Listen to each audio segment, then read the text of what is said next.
you deserve a great round of applause again.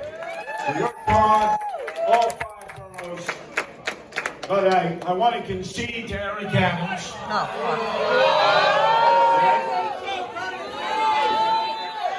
I've known Eric Adams for 40 years. We've been friends for most of that time. Up until recently, it's got quite heated, quite vitriolic. But I will tell you this. In the aftermath of Bill de Blasio, who has single-handedly destroyed the city that we love, single-handedly, I am pledging my support to the new mayor, Eric Adams, because we're all going to have to coalesce together in harmony and solidarity if we're going to save this city that we love. Got to put aside our political and ideological differences and do what is best for all the residents of New York City. So even though I couldn't reach Eric Adams on the telephone, I pledge him my support. I concede publicly, and it's time for New York City to move in a new direction. We are going to improve. We're not going to move. 4 years. And let me applaud all of you because we've made history in this campaign. Yes, history. We have shown that a Republican independent can show compassion and caring to the emotionally disturbed, the homeless, and for the first time in the history of American politics, an animal welfare program was introduced to the general public that said no kill shelters. I wanted it to be so that we would never again kill a dog, a cat, or an animal, but find them a home of their own, adopt them out, foster them out. When I have a chance to speak with the new mayor, Eric Adams, I will bring this up to him about the compassion that I can bring to the city with all of you and other volunteers, whether they're Democrats, Independents, Republicans, Conservatives, or Liberals, to care for those hopeless souls roaming our streets and in our subways and parks, the emotionally disturbed, the homeless, and our animal friends and our animal family members. To you, you help me push that agenda. You help me introduce this to our population. And you can be compassionate, caring, concerned, and yet still promote a law and order platform to bring safety to our streets, our subways, our parks, and our schools. So understand this. Unlike the former president who said many, many years ago, you won't have me to kick around anymore, you will have Curtis Sliwa.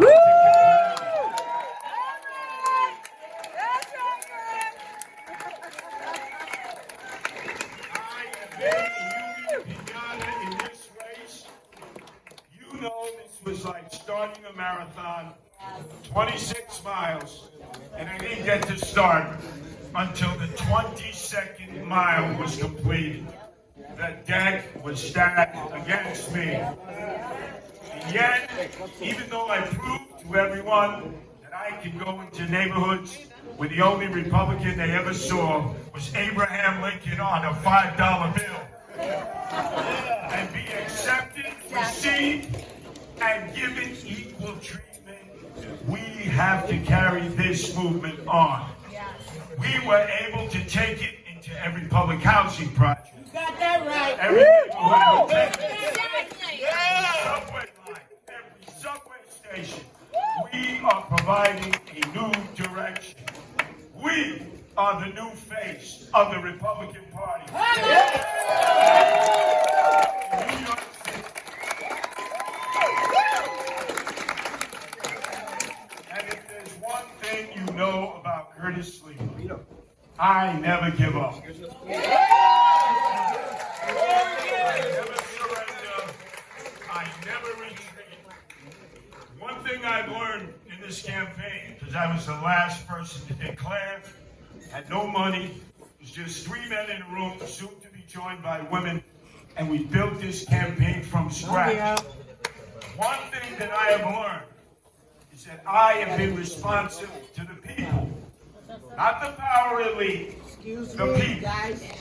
We're not going any longer to the power callers who control most of the decisions that take place in the city. We are going to empower the people. Time and time again, I do not trust politicians. Regardless of what party they are. We are promoting populist initiative, referendum. Let the people make the choices. We pay the taxes. And although, obviously, I don't like defeat, although I've been knocked down before many, many times, think of it tonight. This pales in comparison to our heroes, men and women, cops, firefighters, sanitation workers, healthcare workers, teachers who've been fired, who have no paycheck, can't sustain their families, cannot go out and get any other work. These heroic men and women, when the lockdown and pandemic came, crawled into the belly of the beast to save lives. We applauded them every night at 7 o'clock. And what have we done to them?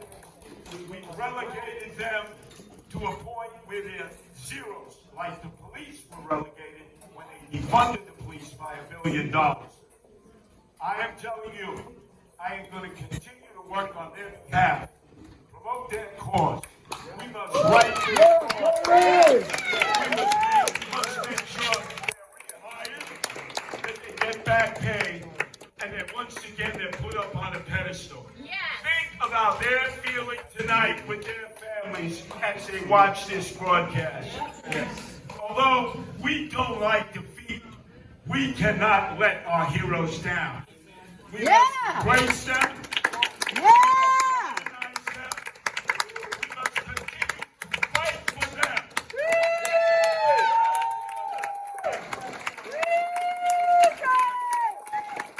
So in closing, I hope all of you will join me on this mission. Because it is a mission. And it did start back in March when I declared for the mayoralty of the city of New York. You knew I was an unorthodox candidate. You knew that the power brokers of New York City were not supporting Curtis Sliwa. You knew that I was a product of the subways, the streets, the public housing projects. You knew that I was a man of the people, embraced by black, white, Hispanic, Asian, gay, straight, transgender. It doesn't matter who the people of New York City are. They know me for 42 years with the guardian angels.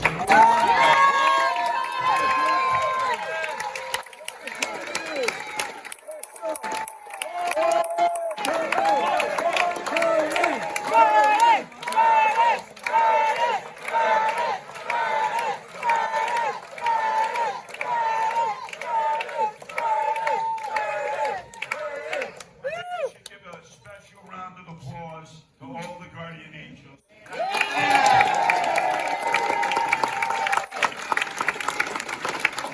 My wife, Nancy,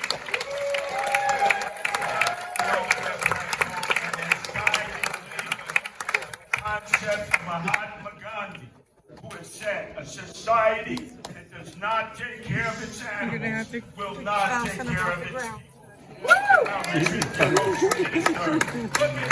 The indigent, poor, and homeless. Gandhi was right. We are going to elevate all these people. If I can't do it as mayor, I'm calling on all of you to join me in this mission. Tonight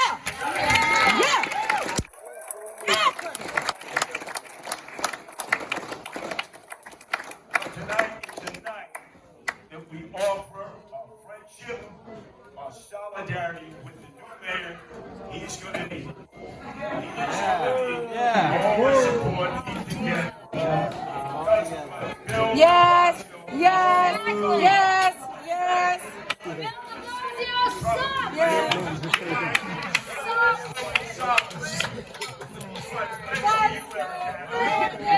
It's okay.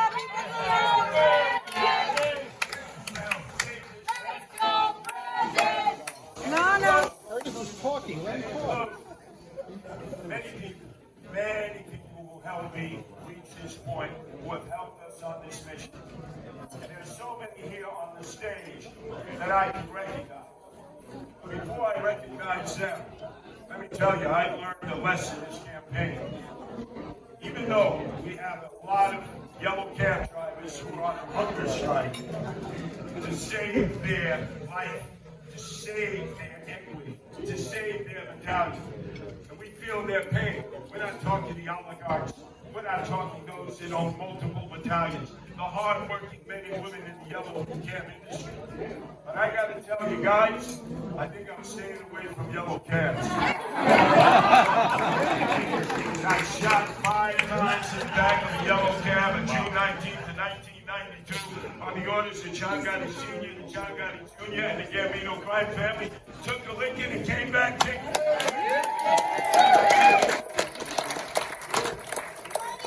Last Friday, as you know, outside of Radio City Music Hall, while running to WABC, got clocked by a yellow cab, and I could swear as I flew 6 feet in the air, I looked through their window, and I thought I saw Bill de Blasio.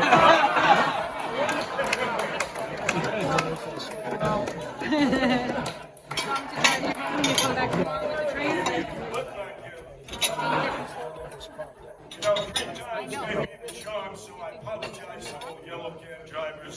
I have an aversion to yellow cabs, and I think I have a reason why. But let me thank the man who helped put this together from day one. He had Trying to led videotape here. the George Pataki campaign. Let me thank the former Governor George Pataki. He had been involved in many other national and local Republican campaigns. Let's give it up for Rob Cole.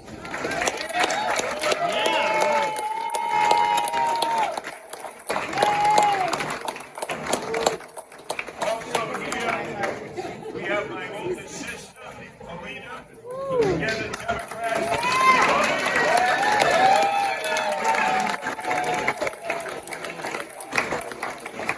Next to her, Carmen Quinones, who I've known many years, who helped with our NYCHA outreach.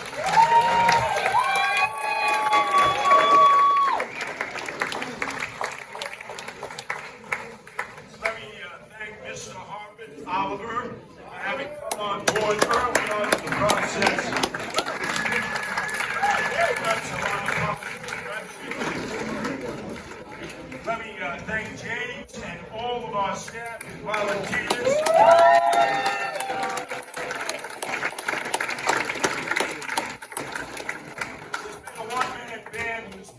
Every step of the way. I supported him in the state senate, and he lost, and is feeling exactly the way I feel now. He ran a magnificent race in Brooklyn, and he's been with me every step of the way, not only in Brooklyn, but in all 5 boroughs. Let's give it up to Vito Bruno.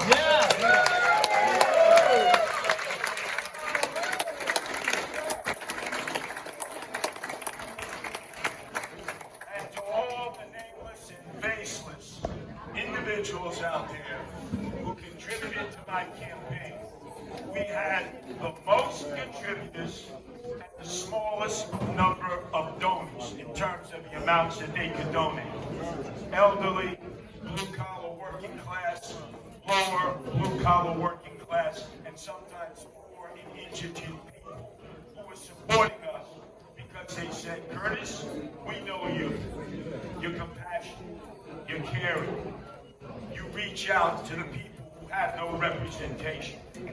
And I swear to all of you, on the grave of my father Chester and the grave of my mother Francesca, we will carry on in that tradition as they taught me. Learn the lesson. Do good things for people, and good things will happen to you. Don't ask when, why, how.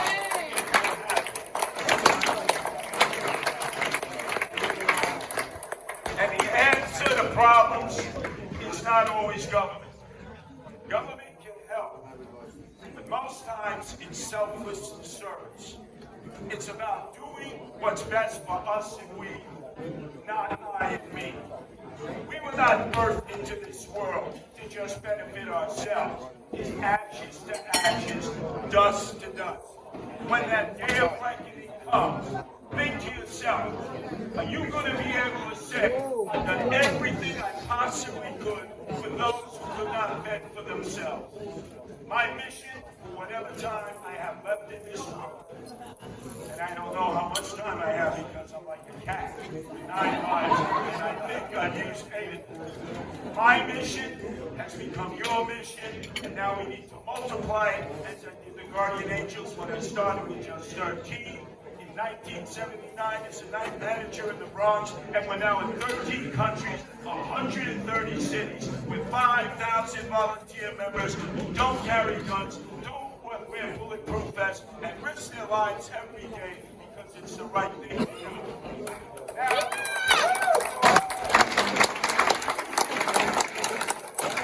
we must do what government is refused to do.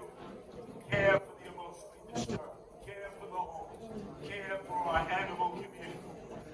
Most important, when he's gone with his wife, when de Blasio and Charlene are out of our lives.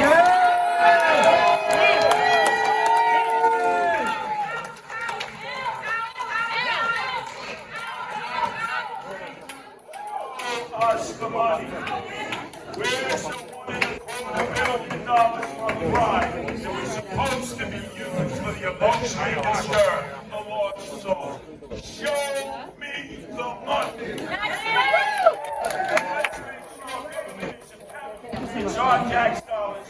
We want to help the poor, the indigent, those that can't help themselves, our animal friends. And let's stay on.